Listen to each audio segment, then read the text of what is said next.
eto na nga yung part 2 ng pagpunta natin sa Canada. After 13 hours nga ng layover natin sa Hong Kong, ay eto na nga, paalis na tayo. Nakakita nga rin ako ng same natin na luggage dito. So guys, ayan, may mga kababayan tayo dito na sabay-sabay silang aalis.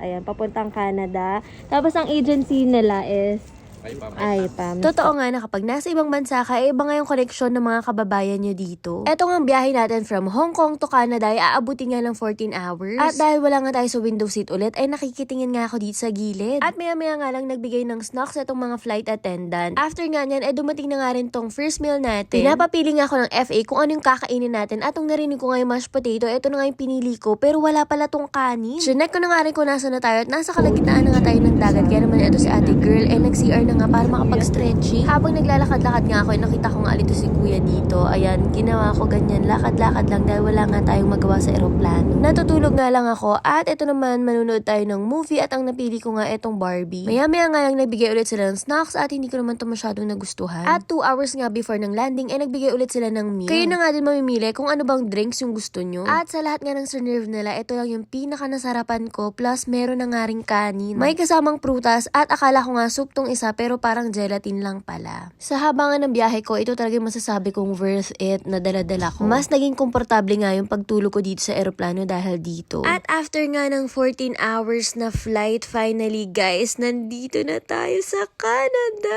Nung una nga kinakabahan pa ako pero guys, ito na talaga yun. Nandito na tayo sa ibang bansa. Biglang nag-flashback nga yung mga panahong gustong-gusto ko talaga makaalis ng bansa. Pero guys, ito na talaga. Reality check. We're here in Canada. At nagpaalam na nga din ako kala kuya. Sila naman ay papunta ng Quebec at magiging driver sila doon. Natutuwa nga ako dyan kay kuya dahil first time niya nga lang din daw makapag-ibang bansa at sobrang excited nga din siya. Pagkatapos nga natin sa immigration ay eto na nga, kukunin na natin yung mga bagahe natin. Guys, ang lakas maka-haggard ng solo traveler.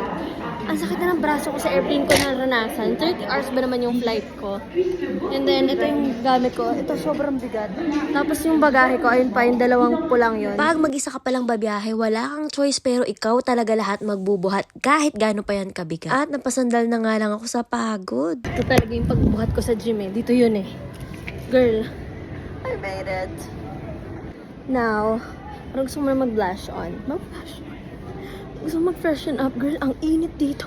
Ganito pa ako. Alam nyo ba na pinagdasal ko talaga na maging smooth lang talaga sa immigration? Nung nasa Pilipinas nga ako, isa lang yung tinanong at ganun din pagdating ko dito. Tapos wala akong nilabas na kahit anong documents. Kaya thank you Lord talaga. Shout out din pala kay Jayron at kay Momoy na nag-ayos ng bagahe ko dahil nilagyan nila ng tie wrap at nagsilbing ang lock na ng gamit ko. Pagkalabas nga namin ng airport, sinabi ko nga na sobrang gutom na ako. Kaya naman dito tayo ngayon kakain sa may pho. At ang unang meal nga natin dito sa Canada ay Vietnamese food. Pagtingin ko nga ng menu guys, eto na talaga, dollars na to at wag nga kayo magko-convert para hindi kayo magaya sa akin na ayaw na nga kumain. Reasonable naman pala yung price nila guys dahil sobrang laki nito, parang pang family size na talaga. Thank you din pala kay Kuya Dexter at Hillary sa pagsundo at paghatid sa akin. At nung natikman ko na nga to, grabe guys, sobrang sarap dito at highly recommended na kumain dito sa pho. So sobrang laki nga nito, itinake out ko na nga din yung tera. Dito kami kumain sa pho, 99. At syempre, hindi to Canada kung hindi tayo i-welcome ni Tim Hortons. Nag-coffee nga lang at nag-donut kami along the way. Papunta na nga tayo ng London, Ontario. Guys, until now, parang hindi pa rin ako makapaniwala na nasa ibang bansa na nga talaga ako. And thank you Lord for giving us this opportunity. Mukha lang talagang chill na chill ako sa pagbiyahe ko from Philippines to Canada. Pero guys, kabado talaga ako. Pero nandito na nga ako and no turning back na nga. Pagka-uwi nga, ibinaba ko nga lang yung mga gamit. At eto, pumunta tayo sa Wendy's para mag-dinner. At sa drinks nga, parang SNR, kayo na nga lang mamimili at unlimited nga to. Sasanayin ko na nga lang din siguro yung sarili ko na walang kanin kahit sa ang restaurant dito. Pero basta wag lang mawawala tong ketchup sa french fries ko. Guys, ganito yung burger dito.